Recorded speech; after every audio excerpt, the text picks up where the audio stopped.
ओम शांति। 12 मार्च 2022 के ज्ञानामृत मासिक से होली के आध्यात्मिक रहस्य का लेख है ये। होली का त्यौहार शिवरात्रि के बाद फाल्गुन पूर्णिमा के दिन आता है और लोग इसे 4 प्रकार से मनाते हैं। पहला है एक दूसरे पर रंग डालते हैं, दूसरा है अंतिम दिन होलिका जलाते हैं, तीसरा मंगल मिलन मनाते हैं और चौथा कई लोग झूले में श्री कृष्ण की झांकी भी सजाते हैं। होली को मनाने की तिथि और उपयुक्त 4 रीतियों पर ध्यान देने से होली के वास्तविक रहस्यों को सहज ही समझा जा सकता है। भारत में देसी वर्ष फाल्गुन की पूर्णमासी को समाप्त होता है, इसलिए फाल्गुन की पूर्णमासी की रात्रि को होलिका जलाने का अर्थ पिछले वर्ष की कटु और तीखी स्मृतियों को जलाना, अपने दुखों को भूलना और हंसते खेलते नए वर्ष का आह्वान करना है। उत्तर प्रदेश में कई लोग होलिका दहन को संवत जलाना भी कहते हैं। इसके अतिरिक्त पुराने वर्ष के अंत में इस त्यौहार का मनाया जाना बृहद दृष्टि में इस रहस्य का भी परिचय देता है कि यह त्यौहार पहले पहले कल्प अथवा कलयुग के अंत में मनाया गया था, जिसके बाद सतयुग के सुख शांति के दिन शुरू हुए थे। कलयुग के अंत में होलिका जलाने से मनुष्य का दुख, दरिद्रता और वासना तथा व्यथा सब दूर हो गए थे। परंतु प्रश्न उठता है कि होलिका जलाने से मनुष्य के विकार और विकर्म तथा दुख और क्लेश भला कैसे नाश हो सकते हैं। होलिका शब्द का अर्थ। कई लोगों का कहना है कि होलिका शब्द का अर्थ है भुना हुआ अन्न। होलिका के अवसर पर लोग अग्नि में अन्न डालते हैं और गेहूं और जौ की बालों को भूनते हैं। योगियों की बोलचाल में ज्ञान अथवा योग को अग्नि से उपमा दी जाती है, क्योंकि जैसे भुना हुआ बीज आगे उत्पत्ति नहीं कर सकता, वैसे ही ज्ञान युक्त और योग युक्त अवस्था में किया गया कर्म भी अकर्म हो जाता है, अर्थात वह इस लोक में विकारी मनुष्यों के संग में फल नहीं देता।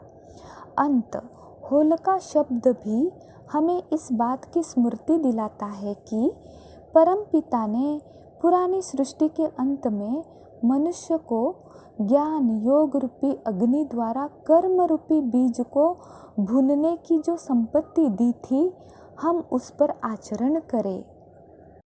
होली पर रंग। एक दूसरे पर रंग डालने तथा छोटे बड़े परिचित अपरिचित सभी से प्रेम भाव से मिलने की जो रीति है, इसका शुरू में यही रूप था कि परमपिता परमात्मा शिव से ज्ञान प्राप्त करके मनुष्यों ने ज्ञान पिचकारी से एक दूसरे की आत्मा रूपी चोली को रंगा था और एक दूसरे के प्रति मन मुटाव तथा मलिन भाव इन सब का त्याग कर मंगलकारी परमात्मा शिव से मंगल मिलन मनाया था। ज्ञान के बिना मनुष्य भला मंगल मिलन मना ही कैसे सकता है। अज्ञानी और मायावी मनुष्य का काम, क्रोध, लोभ, मोह, अहंकार आदि राक्षसी स्वभावों से दूसरों का अमंगल करता है।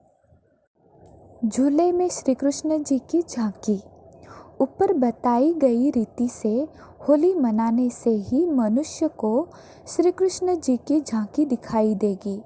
आजकल होली के उत्सव पर वैष्णव लोग झूले में श्री कृष्ण की झांकी सजाकर उसके दर्शन मात्र को ही पर्याप्त समझते हैं। उनका यह विश्वास है कि इस दिन जो व्यक्ति झूले में झूलते हुए श्री कृष्ण जी के दर्शन करता है वह वैकुंठ में देवपद का भी भागी बनता है। वह वैकुंठ में भी श्री कृष्ण जी का निकट प्राप्त करता है अथवा वहाँ भी उसे उनके साथ झूलने का सौभाग्य प्राप्त होता है। वास्तव में दर्शन का अर्थ ज्ञान अथवा पहचान। अंत श्री कृष्ण जी के दर्शन का मतलब है श्री कृष्ण जी की जीवन कहानी का वास्तविक ज्ञान। जो मनुष्य स्वयं को ज्ञान के रंग में रंगता है और सच्चा वैष्णव मतलब संपूर्ण अहिंसक बनता है, उसे तो वैकुंठ में झूलते हुए श्री कृष्ण जी के दर्शन होते ही है। उसकी आँख तो एक कलयुगी दुनिया से हटके और वैकुंठ पर ही लगी रहती है।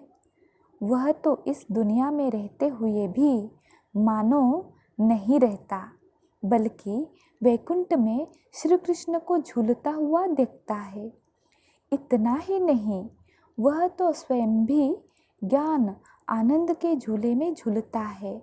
जो एक बार उस झूले में झूलता है उसे विषय विकार फिर अपनी ओर आकर्षित करते ही नहीं।